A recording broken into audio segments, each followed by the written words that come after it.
우리나라 강원도에 가면 하천 맑은 곳에 사는 가시고기라는 물고기가 있습니다. 모양이 피라미 같이 생겼는데 약 한 7cm 넘는 그런 크기까지 자란다고 합니다. 이 가시고기의 특징은 등 지느러미에 6개에서 한 10개 정도의 가시가 있다는 겁니다. 그래서 이름이 가시고기입니다. 4월에서 7월경에 산란을 하는데 이 수컷이 수초 조각을 모아서 둥지를 만들면 암컷을 인해서 이제 산란을 하게 됩니다. 산란을 하게 되면 그 알이 부화될 때까지 아빠 가시고기만 남아서 지키게 된다라는 것입니다. 거의 한 달 동안 암컷 이 가시고기는 떠나게 되고 수컷 가시고기가 남아서 한 달 동안 먹지 않고 자지 않고 거의 죽음을 직면할 때까지 부화될 때까지 지켜본다라는 겁니다. 결국 이 수컷 가시고기는 죽게 되고 알에서 부화된 그 새끼 가시고기들이 죽은 아빠의 그 뼈 사이에서 뜨는 살을 먹으면서 생을 시작하게 된다는 것입니다. 짐승에게서 또 미물에게서 벌어지는 일이지만 참 기구한 그런 생물이 아닌가 생각을 합니다. 자기 아빠의 살을 먹으면서 인생을 시작하는 가시고기. 만약 생각이 있다면 이 가시고기가 그 아빠의 심정을 알 수 있을까, 그런 생각을 해보는 것입니다. 자기를 다 주어서 그 자녀의 시작을 돕는 아빠의 그 심정을 알 수 있을까? 사람이 철이 난다는 말을 합니다. 철이 난다는 것은 심정을 알게 되었다. 내가 부모의 심정을 알게 되었다라고 할 때 철이 났다는 말을 하죠. 철이 나는 것처럼 신앙도 하나님의 마음을 알아가기 시작할 때 신앙에 철이 납니다. 신앙의 어떤 행위를 지속해가는 단계에서 하나님의 마음을 이해하고 또 그 마음을 깨달아가는, 그래서 예수님이라면 어떻게 하셨을까? 자꾸 그 생각이 드는 거죠. 주님이라면 무엇을 원하실까? 그게 신앙에 철이 난 사람의 자세일 것입니다. 오늘 본문의 이야기는 다윗이라는 사람의 그 심정을 우리에게 말해주고 있습니다. 오늘 1절을 같이 보시면 여호와께서 주의 모든 원수를 무찌르사 왕으로 궁에 평안하시게 하신 때에, 그렇게 말을 합니다. 다윗이라는 인물을 보면 평안이라는 단어가 그렇게 떠오르지를 않는 인생이었습니다. 아주 젊은 나이에 장인으로부터 위협을 받고 도망자의 삶을 시작해서 거의 10수년을 들과 산으로 전전하며 도망자의 삶을 살았습니다. 이 다윗이 잠을 잘 때에도 편하게 발을 뻗고 안심하고 잠을 잔 적이 거의 없을 것입니다. 언제 어디에서 사울의 칼날이 자기의 목을 겨눌지 모르기 때문에 잠을 자도 쪽잠을 자고 항상 쫓기는 심정으로, 도망자의 심정으로 인생을 사는 것입니다. 이런 사람에게 평안이라는 단어는 어울리지가 않죠. 남에게 많은 빚을 지고 빚의 독촉을 받아본 사람들은 평안이라는 것이 얼마나 그립고 중요한지를 발견할 수 있을 겁니다. 잠을 자도 잠을 자는 것이 아니고 먹어도 먹는 것이 아닌 거죠. 항상 불안하고 두려운 것입니다. 그런 다윗의 인생에 평안이 왔다라는 것입니다. 하나님께서 주변의 원수를 다 제거하시고 다윗이 왕궁 안에서, 특별히 두로왕 히람이라는 사람이 지어준 백향목 궁에서 다윗이 아주 편안한 삶을 누리게 되었습니다. 그런데 다윗의 환경은 그렇게 평안해지고 모든 것이 안락해졌는데 다윗의 마음 한켠에 부담이 생기기를 시작합니다. 그리고 그 부담은 없어지는 것이 아니라 점점 다윗의 마음에 크게 자리를 잡는 것입니다. 하루는 나단 선지자가 다윗을 찾아왔습니다. 이 나단은 다윗의 영적인 멘토였습니다. 아마 언약궤를 옮겨오게 되었고 다윗의 번성함과 평안함을 인해서 이 나단 선지자도 굉장히 흡족한 마음으로 다윗에게 대화를 걸었을 겁니다.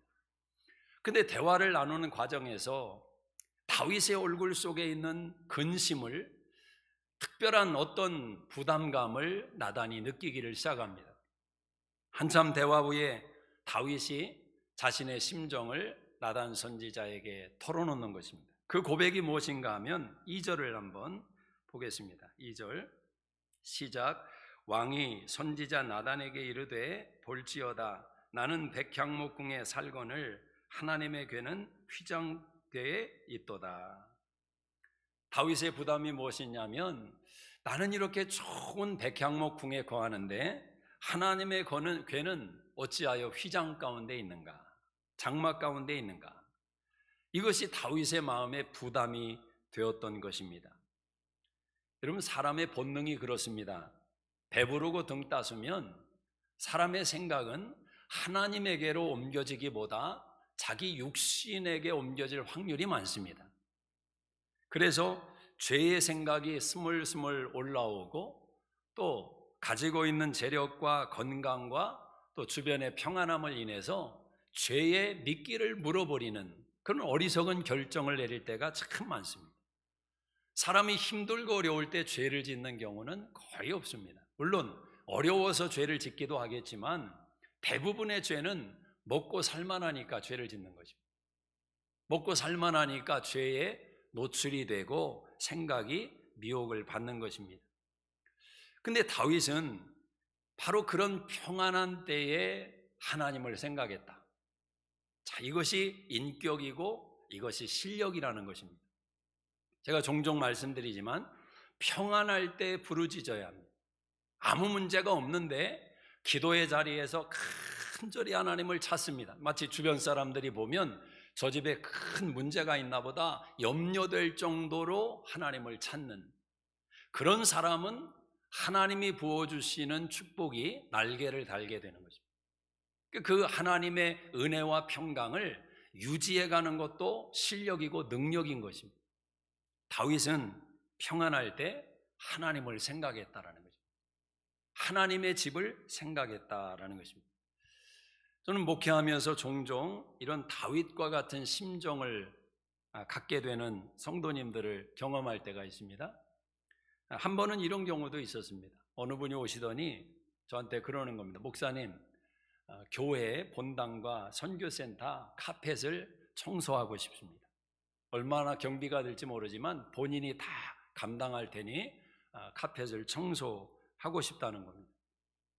근데 그 이야기를 딱 듣자마자 어림잡아 저도 이렇게 생각이 있지 않습니까? 들은 이야기가 있으니까 꽤 많이 들 텐데, 제가 볼 때는 뭐 구석구석에 조금 물을 흘려서 그런 스팟이 있기는 하지만 카펫을 뭐 바꾼 적이 그리 오래되지도 않고 그렇게 지저분해 보이지는 않는데 그걸 청소를 하겠다니까 순간 이제 제 속에서 어떤 생각들이 이렇게 올라온 겁니다.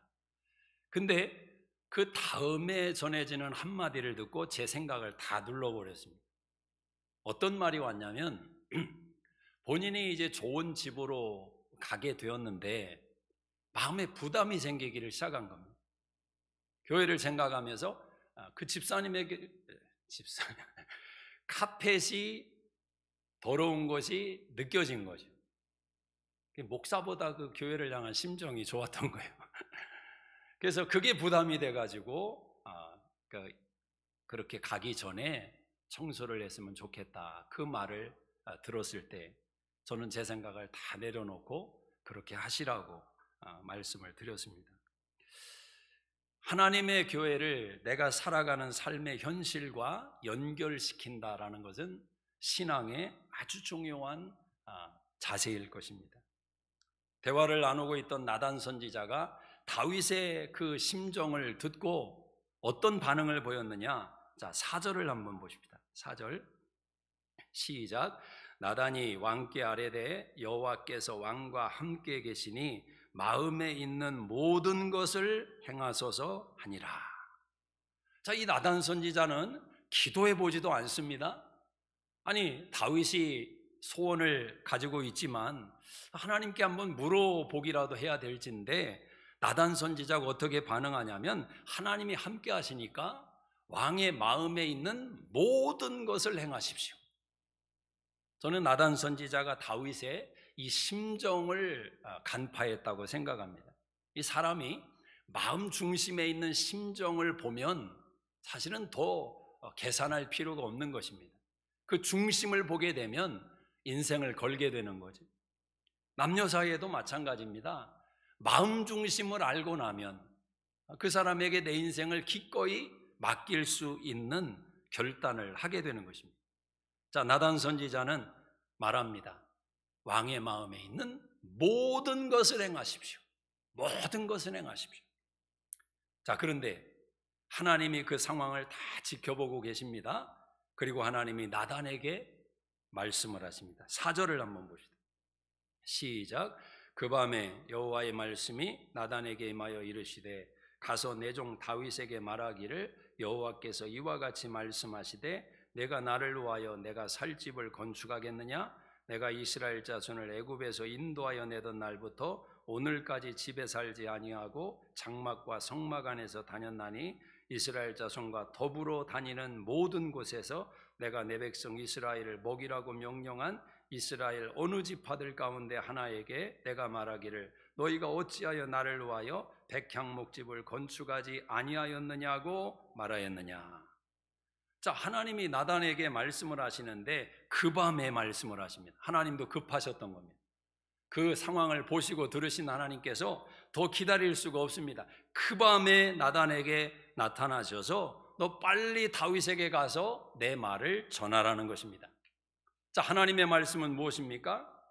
하나님은 반문을 하십니다. 다윗아, 네가 나를 위하여 거할 집을 건축하겠느냐? 내가 내 백성 이스라엘을 애굽에서 건져낸 후부터 지금까지 나는 집에 거해 본 적이 없고 회막과 장막에 거했으며 이스라엘 백성들과 함께 움직이고 다녔다. 내가 언제 너희 지파 중 누구에게 내가 거할 백향목집을 지으라고 한 번이라도 명령한 적이 있느냐? 그러니까 사실 하나님은 집이 필요 없다고 말씀을 하시는 겁니다. 사실 그렇죠. 하나님이 집이 필요하시겠습니까? 아니, 하나님이 거하실 집을 짓는다고 생각을 해도 사실은 불가능한 이야기입니다. 시편 139편 8절 이하에 보면 하늘 위에 가도 하나님이 거기 계시고 바다 끝에 가도 하나님이 거기 계시고 음부에 가도 하나님이 거기 계신데 어떻게 그 크신 하나님을 위해서 인생이 집을 지을 수가 있겠는가? 하늘이 하나님의 시선을 담고 있고 구름이 하나님의 이불 삼아 누워 계신다면 이 땅 위에 어느 인생이 어떤 나라가 하나님을 위해서 머물 집을 지을 수가 있겠느냐는 거죠. 하나님은 크고 위대하십니다. 그런데 그렇게 크고 위대하신 하나님이 나무 괴짝이라는 이 작아 보이는 그 괴짝 안에 자신을 담으시고 자신의 임재를 이스라엘 백성들 가운데 보여주신 겁니다. 물론 하나님께서 그 괴짝 안에만 머무시는 분은 아닙니다. 하나님의 임재를 인간이 이해할 수 있는 한도에서 보여주신 거죠. 다윗은 하나님이 명령하신 것도 아니지만 자기 마음속에서 스스로 만들어낸 또 하나님을 향한 중심의 마음을 담아서 전을 짓겠다고 결심을 했던 것입니다. 그런데 하나님은 그 다윗의 말을 받으시는데 겉으로 보면 노라고 하시는 것처럼 하나님이 반응을 하시는 겁니다. 내가 언제 너희 보고 집을 지으라고 했느냐? 내가 언제 이스라엘 백성들과 함께 회막 안에 거했지 집에 거한 적이 있느냐? 다윗에게 말씀을 하는 겁니다. 나는 집이 필요하지 않다라는 것입니다. 나는 이스라엘 백성들이 움직이는 대로 함께 움직여 왔고 앞으로도 그렇게 할 것이다 라는 것입니다. 예, 하나님의 반응은 노였습니다. 근데 사실 하나님께서 다윗의 심정을 보시는 하나님이 겉으로는 노라고 하시지만 하나님은 이 다윗의 심정을 기쁨으로 받으십니다. 그걸 어떻게 알 수 있느냐?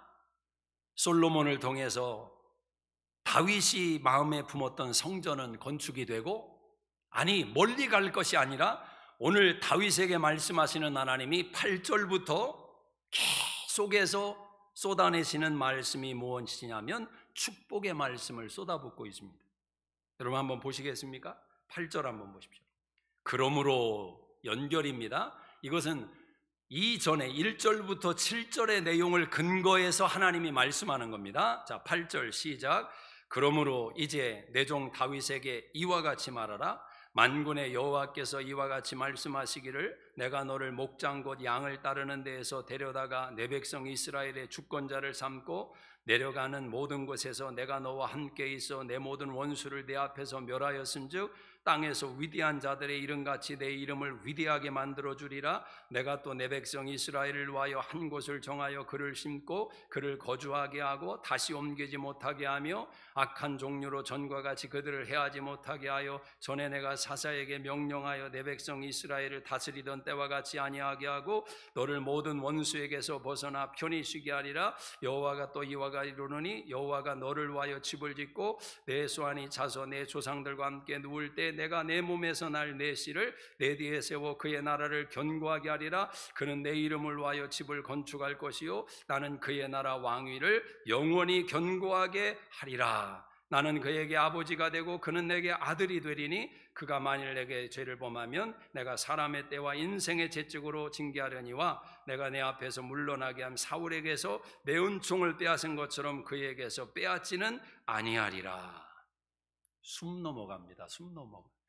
하나님께서 다윗에게 노라고 하시는 듯 말씀하시면서 다윗에게 그 다음 축복의 말씀을 쏟아부으시는데 숨이 넘어갈 정도로 하나님이 계속해서 말씀을 하는 거예요. 자, 이 말씀을 보면 하나님이 다윗의 심정을 너무너무 기쁘게 받으시고 있다는 거죠.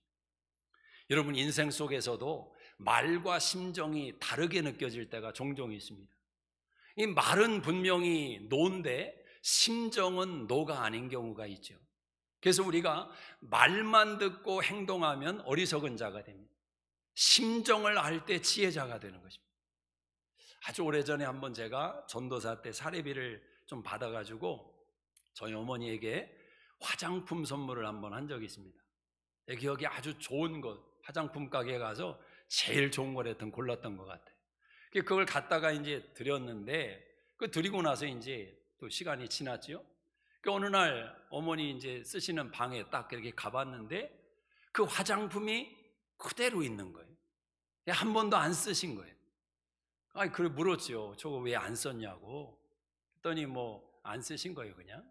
저게 얼마나 좋은 건데 엄마가 저걸 안 썼냐고. 아이, 이리 와보시라고. 내가 한번 발로 드리겠다고. 그랬더니 싫다는 겁니다. 아이, 싫대요. 화장 안 하신대요. 그래서 제가 한마디 했죠. 이거 바르면 10년이나 젊어진대. 이게 막 검은 것도 이렇게 막 희게 만들어주고 아주 좋은 거라고. 이리 와보시라고.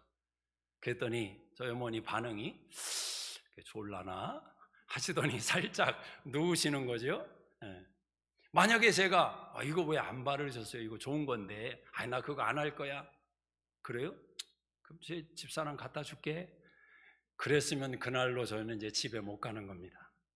여러분, 말이라는 것과 심정이라는 것이 다르게 들려질 때가 많습니다. 그래서 우리가 특별히 부모님들을 상대할 때, 아니 뭐 남편과 아내 사이도 마찬가지입니다. 싫어요. 그게 진짜 싫은 겁니까? 빨리 잡아달라고 하는 거 아니에요? 그런데 그 싫다는 말만 생각하면 우리가 실수하는 겁니다. 말과 심정이 따로 놀 때 지혜자는 심정을 보는 것입니다. 심정을. 부모들이 자녀들이 좀 말을 안 듣고 좀 화가 나게 할 때 핸드폰도 뺏고 자녀들에게 준 권리를 좀 뺏을 때가 있잖아요. 또 어떤 부모님들은 집 나가 이놈아 뭐 그런 표현도 쓰지요. 화날 때.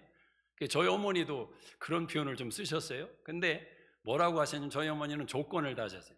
옷 벗고 나가 이놈아. 그래서 그냥 나가라면 나갔겠는데 옷을 벗고 나가라고 해서 제가 못 나갔어요. 여러분, 그 나가라는 말이 나가라는 말입니까? 아니죠. 빨리 잘못했다고 빌라는 거죠. 그러니까 이 심정을 안다는 것이 그렇게 어려운 것입니다.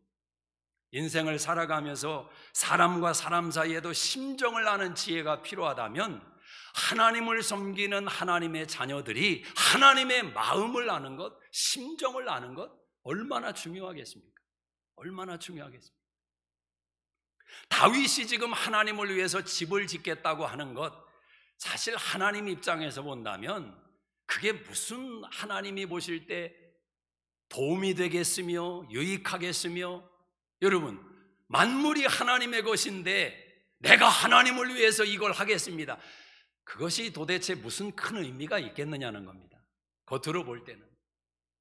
부모가 물질의 문제로 좀 고민하고 있는데 어린 자녀가 자기가 열심히 모았다고 뭐 1불짜리 동전 모은 통장을 가지고 와서 엄마 아빠 이거 가지고 그 문제 해결하세요 내놓으면 그게 얼마나 무슨 도움이 되겠느냐 말입니다. 그렇지만 그 자녀가 가져온 통장을 받아든 부모의 심정은 달라지는 것입니다. 그건 어느 누가 억만금을 가져다 주는 것보다 부모에게 더 큰 것을 주는 것입니다. 기쁨을 주는 거죠. 야, 이렇게 컸구나, 이렇게 자랐구나. 거기서 부모가 용기가 생기지 않겠습니까? 여러분, 하나님이 인생이 와서 하나님께 내가 하나님을 위해서 이걸 하겠습니다, 저걸 하겠습니다, 우리가 많은 생각을, 많은 꿈을 하나님께 올려드릴 수 있지만 엄밀하게 생각해 봅시다. 그게 하나님 입장에서 얼마나 그게 큰 일이 되겠느냐라는 거예요. 그런데 하나님은 그 인생의 작은 내미는 손을 그렇게도 크게 받으신다는, 네가 나를 위해서 이 생각을 품었구나. 오늘 다윗에게 그 심정을 하나님이 이 축복으로 쏟아붓는 것입니다. 저는 이 다윗에게 향한 축복이 여러분 가정에 임하는 복이 되기를 주의 이름으로 축복합니다. 다윗에게 말하는 겁니다. 내가 너를 양치기 할 때 불러서 이스라엘의 주권자로 삼았지 않느냐? 내가 앞으로 너에게 원수를 다 제거해 줄 것이며 너의 이름을 온 땅 위에 높여줄 것이다. 그리고 너로 인하여 복을 부어줄진데 내가 너를 위하여 집을 지어줄 것이다. 내 나라는 견고할 것이고 내 후손을 이어서 그 나라가 망하지 않고 영원토록 번성할 것이다. 하나님께서 다윗뿐만 아니라 그 후손들을 향한 약속의 복을 내어주시는 겁니다. 여러분, 사실 다윗의 성전 계획은 그의 아들 솔로몬 때에 가서 완성되게 됩니다. 하나님께서 금하신 이유가 무엇입니까? 다윗이 성전을 지을 수 없는 이유는 너가 피를 많이 흘렸다. 그래서 너는 성전을 못 짓고 네 아들이 지을 것이다. 근데 저는 그 말씀을 좀 묵상을 하는데 이런 생각이 좀 들었습니다. 좀 표현이 경망스러울 수는 있지만 하나님의 변명이 좀 궁색하다. 하나님의 변명이 좀 궁색하다. 왜냐하면 너 피를 많이 흘렸지 않냐? 그래서 너를 통해서는 내가 전을 지으라고 할 수 없다. 여러분, 다윗이 피를 많이 흘렸지만 다윗이 왜 피를 흘렸습니까? 누구 위해서 피를 흘렸습니까? 골리앗을 무너뜨리고 그의 목을 베었을 때 다윗은 자기를 위한 생각이 전혀 없습니다. 만군의 여호와의 이름을 모독한 저 골리앗을 내가 무찌르겠다는 겁니다. 그래서 모두가 두려워 뒷짐지고 떨 때 다윗이 나서서 그 문제를 해결한 것 아닙니까? 블레셋이 쳐들어오면 다윗이 앞장서서 저 할례받지 못한 민족이 하나님의 백성을 넘본다는 이유 때문에 다윗이 싸운 것이지, 다윗의 인생을 들여다보면 자기 야망을 위해, 욕망을 위해, 욕심을 채우기 위해서 피를 흘린 적이 없습니다. 그런데 하나님께서는 너 피를 많이 흘렸기 때문에 너를 통해서는 집을 지을 수 없다. 그의 아들 솔로몬이 짓게 하십니다. 그럼 솔로몬은 다윗보다 특별한 경건하고 또 특별한 인생이기 때문에 하나님이 그를 통해서 짓게 하신 겁니까? 여러분, 다윗에게 거절하셨던 이유가 무엇일까? 그 불편한 마음을 하나님께서 그렇게 기뻐하셨음에도 불구하고 다윗에게 그 성전을 건축하게 못했던 이유는 하나님의 은혜와 축복이 있었다라는 것입니다. 그 은혜와 축복이 무엇이겠습니까? 인생이 하나님을 향해서 먹는 심정이 아무리 선하고 아름다워도 하나님의 심정을 다 담아내지 못한다라는 것입니다. 인간의 열심이 때로는 하나님의 열심을 뒤따라가다가 자신을 아프게 하고 하나님을 아프게 하는 마음이 생길 수도 있다라는 거예요. 여기에 신앙의 중요한 가르침이 있습니다. 예를 들어 이런 경우를 생각해 보십시오. 부모를 향해 자녀가 선한 마음이 들었습니다. 아니, 나는 이렇게 좋은 식당에 다니며 좋은 음식을 먹는데 우리 부모님은 김치에 된장국에 밥만 말아 드시니 마음이 불편한 겁니다. 그러니까 내가 안 되겠다, 부모님을 식당에 한번 모셔야 되겠다. 그래서 최고급 달라스의 최고급 식당에 모시고 갔습니다. 스테이크를 시켰습니다. 제일 비싼 스테이크를 시켰습니다.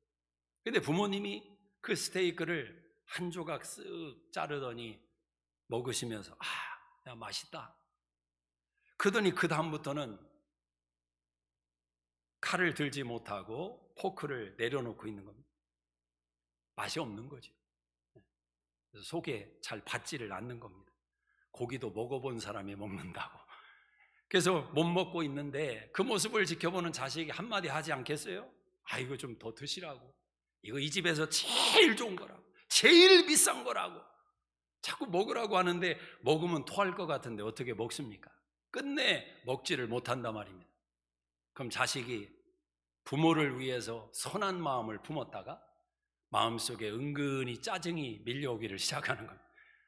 아니, 이게 얼마를 주고 산 고기인데 지금 한참 먹고 저러면 돈 아까워져고 어떻게 하는가. 여러분, 자신의 심정이 부모의 심정과 다를 때 속상한 일이 벌어지는 겁니다. 우리가 하나님과 우리와의 관계 속에서 심정의 방향이 뒤틀릴 때 우리의 신앙에 문제가 생길 수도 있습니다. 그럼 고급 식당에 안 모시고 가도 됩니다. 캐시를 드리는 게 훨씬 할렐루야입니다. 심정을 안다는 것은 내 생각에서 이게 좋겠지, 내 열심으로 이것을 기뻐하시겠지, 그것이 전부가 아니라 그분이 원하시는 것, 그분이 기뻐하시는 것. 여러분, 집이라는 것은 쉼의 공간 아닙니까? 안식의 공간입니다. 개인적인 삶의 피로를 씻는 장소가 집입니다. 그래서 집이 소중한 것 아닙니까? 자, 그렇다면 하나님 입장에서 본다면 집이 필요하시겠는가? 다윗은 하나님을 위해서 중요한 일을 하고 싶다고 열망이 부릴 듯 생겼습니다. 근데 그 생각도 자기 자신 안에 갇히는 생각일 수 있다라는 것입니다. 만약 다윗이 성전을 완성했다면 그것도 복된 일일 수 있겠지만 다윗의 마음속에 이 생각이 밀려올 수도 있습니다. 내가 하나님을 모실 집을 완성했다, 하나님이 갇혀있는 성전 그걸 완성했다는 생각이 자칫 다윗의 신앙을 망가뜨릴 수도 있습니다. 내 하나님은 저기에만 계신다, 내 하나님은 저기에만 계신다. 그런 예를 옛날에는 좀 종종 들었지만 요즘은 많이들 깨어나서 그렇지는 않습니다. 아주 오래전에 순수했던 신앙인들 가운데 하나님을 향해서 선한 마음이 밀려와서 결단을 하고 봉사를 합니다. 그래서 교회 강대상 카페트를 아주 좋은 빨간색으로 깨끗한 것으로 결단을 해서 해놓는 것입니다. 세월이 지나다 보면 또 카페트가 변하고 빨간색이 좀 안 어울리는 때가 올 것 아닙니까? 그래서 교회가 결정해서 이제 카페트를 새로운 것으로 교체를 하기로 이제 아이디어를 냈는데 그 주간에부터 그 카페트를 헌신했던 집사님이 교회를 안 오시는 거죠. 어찌 안 오시는가 봤더니 내가 해놓은 카페트를, 내가 하나님께 바친 그 카페트를 떼어낸다는 그 생각을 견딜 수가 없어하는. 자, 어디에 문제가 있는 것입니까? 카펫을 바꾼 것은 절대 죄가 아니고 문제가 아닙니다. 귀한 마음입니다. 보통 마음이 아니죠. 그러나 그 열심이 그 속에 갇혀버릴 때 그분은 교회에 올 때마다 어디만 보겠습니까? 카펫만 보는 거죠. 하나님이 저기에 목사님이 거기 서서 설교하면 은혜가 떠불러 오는 것입니다. 야, 다른 교회 갔는데 카펫이 빨간색이 아니면 은혜가 안 됩니다. 내가 만든 신앙 속에 하나님을 가두고 나의 하나님은 그런 하나님으로 규정해서 하나님을 섬기는 정말 불행한 신앙이 될 수 있는 것입니다. 그래서 하나님은 한 템포를 늦추시고 그의 아들을 통해서 성전을 완성케 하십니다. 그러나 성경은 우리에게 가르쳐 줍니다. 다윗이 모든 것을 다 준비했다라는 거죠. 그의 아들 솔로몬은 그냥 아버지가 준비한 것을 뚜닥뚜닥 완성한 것뿐이지 다윗이 성전을 지은 것과 전혀 틀림이 없습니다. 여러분, 하나님의 깊은 뜻을 이해하시겠습니까? 저는 이 부분도 중요하다고 생각합니다. 내가 너를 위해서 집을 지어주겠다. 네가 나를 위해 집을 짓는 것이 아니라 내가 너를 위해 집을 지어주겠다. 여러분, 다윗은 이미 백향목 집이 있습니다. 근데 하나님이 무슨 집을 또 지어주신다는 겁니다. 하나님이 지어주시는 집은 눈에 보이는 집이 아닙니다. 그 집은 영광스러운 집입니다. 이 세상의 재료로 지을 수 없는 집을 하나님이 지어주시겠다는 겁니다. 여러분, 12절을 다시 봅시다. 12절 시작. 내 수완이 차서 내 조상들과 함께 누울 때에 내가 내 몸에서 날 내 씨를 내 뒤에 세워 그의 나라를 견고하게 하리라. 자, 우리가 아는 대로 다윗의 아들 솔로몬이 성전을 짓고 또 솔로몬 궁을 기가 막히게 지었지 않습니까? 육신적으로 본다면, 물리적으로 본다면 그의 아들이 솔로몬을 위해서, 다윗을 위해서 모든 것을, 그 약속을 이루게 됩니다. 근데 오늘 본문의 이 말씀은 그 약속에 머무는 것이 아닙니다. 하나님의 약속의 말씀은 육신을 통해서 주어집니다. 지금 이 약속의 말씀들은 저 하늘 위에 올라가서 받는 복이 아니라 이 땅에서 경험되는 약속이었습니다. 그래서 하나님은 솔로몬에게 다윗에게 약속하셨던 그 은혜를 다 부어주십니다. 다 부어주십니다.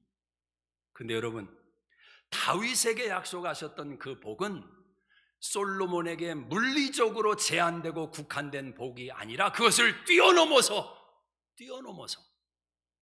더 놀라운 영적인 복으로 다가옵니다.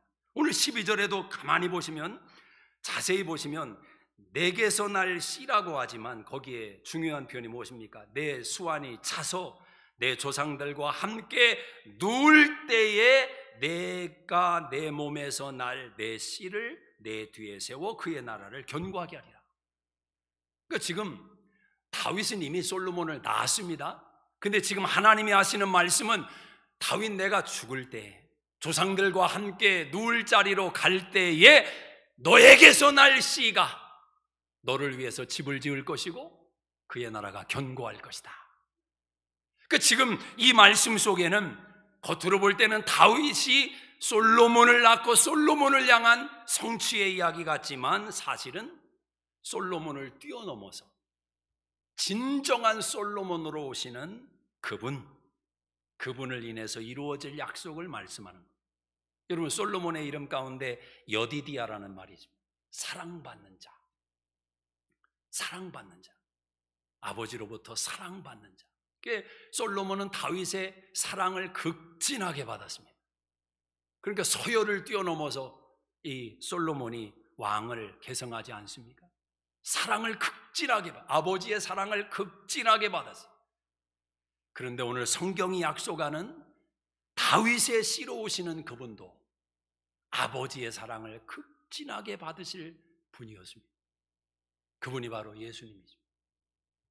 마태복음 3장에 보면 예수님이 침례를 받고 물에서 올라오실 때 하늘에서 음성이 들립니다. 내 사랑하는 아들이라. 예수님은 하나님의 사랑을 독차지하던 분, 그 사랑을 전부 받아낸 분이 예수님이죠. 영원토록 삼위일체 하나님 안에서 영원토록 하나님의 사랑을 받으셨던 분이 예수님입니다. 그분께서 오셔서 나라를 세우신다. 그리고 그 나라는 영원할 것이다. 오늘 14절을 한번 보시죠. 14절 시작.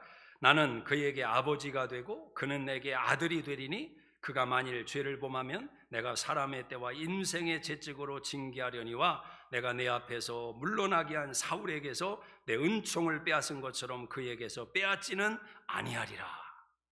여러분, 지금 다윗에게 한 축복의 말씀 가운데 이런저런 내용이 많이 있지만 이 내용을 하나로 엮어내는 축복의 말씀이 무엇이냐면, 다윗아, 내가 너의 아버지가 되겠다. 내가 너의 아버지가 되겠다. 여러분, 아버지가 된다는 것은 자녀에게 있어서 전부인 것입니다. 전부. 저분이 내 아버지다. 그러면 아버지가 가지고 있는 건 다 내 것입니다. 아멘이십니까? 하나님을 아버지로 섬기는 자녀라면 인생이 불행할 수가 없는 겁니다. 그 마음이 불행할 수가 없습니다. 왜? 하나님이 어떤 분인데, 근데 그분이 내 아버지다. 그분의 기쁨, 그분의 평안, 그분의 온유, 그분의 능력, 그 모든 것이 내 안에 들어와 있다. 내 것이다. 내 것이 될 것이다. 여러분, 이 생각만 해도 기가 막힌 일 아니겠습니까? 탕자의 비유를 아십니다. 아버지 것 가지고 허랑방탕하다가 돼지우리에서 쥐업 열매 먹다가 아버지 집을 떠올려서 돌아옵니다. 부끄러움의 아버지에게 아들이 고백하죠. 나를 품꾼의 하나로 써주십시오. 도저히 내가 아들로서는 아버지께 못 가겠습니다. 여러분, 아버지는 어떻게 맞이합니까? 가락지를 끼우고 옷을 입히고 잔치를 벌이며 내 아들이 돌아왔다. 하나님은 당신의 자녀를 향한 사랑의 손길을 절대로 회수한 적이 없습니다. 다윗에게 그 약속을 하는 겁니다. 다윗아, 나는 너의 아버지다. 사울에게 은총을 빼앗았다면 너에게는 절대로 은총을 빼앗지 않는다. 그러나 만일 내가 죄를 범하고 그릇된 길로 간다면 내가 회초리를 들지는 모른다. 그렇습니다, 여러분. 사랑하기 때문에 때리는 거지. 아니, 내 자식이 아닌데 회초리를 듭니까? 옆집 애가 도둑질했다고 내 집에 회초리 몇 개 가지고 가서 너 이리 와, 이놈. 너 도둑질했다며? 아저씨가 손 좀 한번 봐야 되겠다. 세상에 그럴 사람 아무도 없습니다. 왜 때립니까? 자식이니까. 왜 혼내는 것입니까? 사랑하니까. 자녀는 이해할 수 없지만 부모는 그 자녀의 잘못을 두고 포기 못합니다. 포기 못합니다. 돌이킬 때까지 기다려줍니다. 깨달을 때까지 혼낼 수도 있습니다. 왜? 사랑하니까. 망하지 않도록, 넘어지지 않도록 하나님께서 그 약속을 하시는 겁니다. 사울 봐라. 사울이 왜 실패하고 넘어졌는지 아느냐? 너도 넘어질 수 있고 너도 쓰러질 수 있지만 사울과 너의 차이는 나는 너의 아버지다. 여러분, 이 고백이 우리 인생을 가를 수 있는 것입니다. 예수님이 마태복음 7장에서 이 가르침을 주셨습니다. 악한 부모도 자녀에게 좋은 걸 줄 줄 알거든 하물며 하늘에 계신 아버지께서 구하는 자에게 좋은 것을 주시지 않겠느냐. 우리 하나님이 그런 분이라는 것입니다. 여러분, 이 신앙만큼은 포기하면 안 됩니다. 인생 살아가다 보면 원하든 원치 않든 고난에 직면할 때도 있고 뜻하지 않은 고난을 대면할 때도 있고 내가 원치 않았는데 내 인생 가운데 덮쳐오는 고난도 있을 수 있습니다. 하나님의 자녀임에도 불구하고 이 세상이, 악으로 가득 찬 이 세상이, 범죄한 이 땅이 엉겅퀴를 내기 때문에 하나님의 아들, 딸들도 영향을 받습니다. 그 속에서 하나님의 자녀들이 신음합니다. 아파합니다. 하나님 어디 계십니까? 하나님이 내 아버지라면 내 삶에 이런 일이 일어날 수는 없지요. 그렇게 한순간은 넘어지는 고백이 나올 수도 있죠. 그러나 여러분, 진정한 신앙은 그 속에서 몸부림을 치다가도 결국은 이 신앙을 붙들고 일어서는 겁니다. 하나님이 내 아버지십니다. 하나님이 내 아버지십니다. 이 사실만큼은 내가 놓을 수가 없습니다. 남들이 나를 어떻게 보든 내 현실이 하나님의 자녀가 아닌 것처럼 내 현실이 고난 속에 들어가 있지만 하나님, 그래도 나는 압니다. 하나님이 나의 아버지십니다. 여러분, 시편 기자가 시편 42편에 그 고민 속에 빠져버렸습니다. 사람들이 나를 조롱합니다. 내 하나님이 어디 있느냐? 내 영혼아, 내가 낙심하여 쓰러져 있구나. 시편 기자가 고백하는 것입니다. 어디 하나 봐도 하나님이 아버지시라면 이럴 수가 없습니다. 그런데 그 시편 기자가 마침내는 어떻게 회복이 됩니까? 하나님을 바라라. 내 현실이 어떠하든지 하나님은 여전히 너의 아버지시다. 하나님을 바라라. 그 고백을 붙들고 일어서는 것입니다. 오늘 다윗에게 말했듯이 사무엘하 7장 7절에 다윗아, 나는 이스라엘 자손과 더불어 다니는 모든 곳에서 함께했다. 그들이 홍해를 건너면 나도 홍해를 건넜고, 그들이 광야를 건너면 뜨거운 광야의 햇빛 속에 신음하는 그들 속에 나도 함께 있었고, 내가 구름 기둥을 주었고 불 기둥을 주었고, 나는 그들과 함께 여기까지 왔다. 나는 내 집에 거했던 적이 없다라는 것입니다. 여러분, 이 말씀 속에서 하나님은 중요한 가르침을 주시는 겁니다. 내가 백향목궁에 거하고 평안함이 너와 내 가정을 두르고 온 이스라엘이 편만하게 은혜 속에 평안 속에 일어설 때 이것만큼은 잊지 마라. 이것만큼은 잊지 마라. 너는 나와 함께해야 한다. 사랑하는 여러분, 하나님은 그래서 다윗에게 약속하십니다.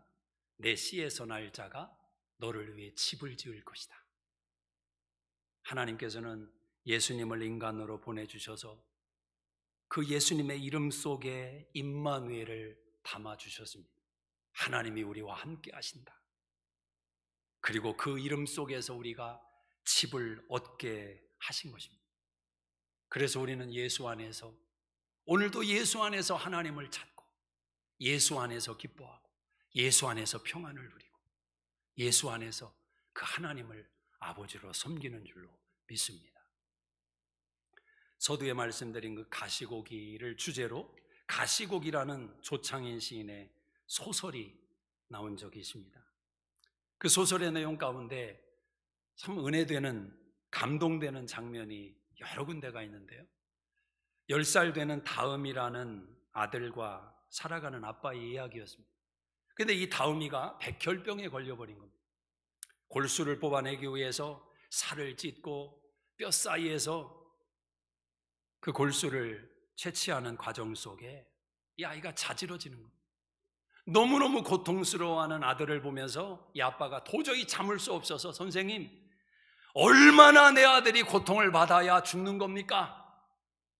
결국 그 아들을 데리고 산속으로 들어가게 됩니다. 민박을 잡고 죽음을 앞둔 아들과 함께 좋은 추억이라도 만들어야 되겠다. 이 아들과 함께 몇 달의 삶을 살아갑니다. 그런데 어느 날 전화가 왔습니다. 담당 의사의 노력으로 일본에 있는 한 사람의 골수를 받게 되었다라는. 아빠는 아들을 데리고 그 병원에 돌아왔습니다. 입원하고 나서 늘 아이 옆에 머물던 아빠가 한 며칠이 보이지를 않는 겁니다. 갑자기 아빠가 나타났는데 모자를 쓰고 눈 한쪽에 무엇인가로 덮고 가운을 입고 아빠가 나타난 겁니다. 아들이 묻지요. 아빠, 눈이 왜 그래? 아빠 다쳤어? 아니야, 다치긴. 얼버무리는 아빠의 말이 이 자식에게 다 들려줄 수는 없습니다. 수술비를 마련하려고 눈을 한쪽 파른 것입니다. 기적적으로 수술이 잘 돼서 아들이 살아나게 됩니다. 회복되게 됩니다. 근데 인생이 꼭 그렇지요. 좋은 일이 생기니까 갑자기 벼락 같은 소리가 들리는데 급성 간암 진단을 받습니다. 갑자기 고통이 밀려오기를 시작합니다. 진통제를 한 움큼씩 넣어야 거동을 할 수 있는 상황이 됩니다. 견딜 수 없는 이 아빠가 3살 때 헤어져 살고 있는 프랑스에 있는 아내에게 아들을 보내기로 결정을 합니다. 그리고 그 아들을 보내면서 혼자 스스로 눈물로 이렇게 고백을 합니다. 잘 가라 나의 아들, 영영 너의 목소리를 들을 수 없겠구나. 다시는 너를 가슴 가득 안을 수도 없겠구나. 하지만 나의 전부인 아들아, 아빠는 죽어도 아주 죽은 게 아니야. 아빠는 내 속에 살아있을 거야. 너는 이 아빠를 볼 수도 없고 들을 수도 없고 만질 수도 없겠지. 하지만 아빠는 언제까지나 너와 함께 있을 거야. 내가 지칠까봐, 내가 쓰러질까봐, 내가 가던 길 멈추고 돌아설까봐 마음 졸이면서 너와 동행할 거야. 영원히, 영원히. 2000년 전의 이 사랑보다 더 크고 놀라운 사랑이 오늘 저와 여러분에게 부어졌다는 사실을 여러분 아십니까? 하나님의 아들 예수께서 십자가에서 물과 피를 쏟으시고 자신을 다 내어주셨습니다. 우리의 죄를 대속하기 위해서. 하나님의 능력으로 사흘 만에 부활하신 예수님, 하나님 보좌 우편에 승천하시며 우리에게 마지막 남겨주신 말씀, 내가 세상 끝날까지 너희와 함께 할 것이다. 너희가 쓰러질 때, 너희가 피곤할 때, 낙심될 때 내가 거기 있을 거다. 나는 너희를 떠나지 않을 것이다. 내 아버지 집에 올 때까지 나는 결코 너를 떠나지 않을 거야. 여러분이 하나님의 심정을 어떻게 받으십니까? 십자가로 이 사랑을 쏟아부으신 그분의 심정, 우리는 이 심정 앞에 어떻게 반응하고 계십니까? 기도하겠습니다.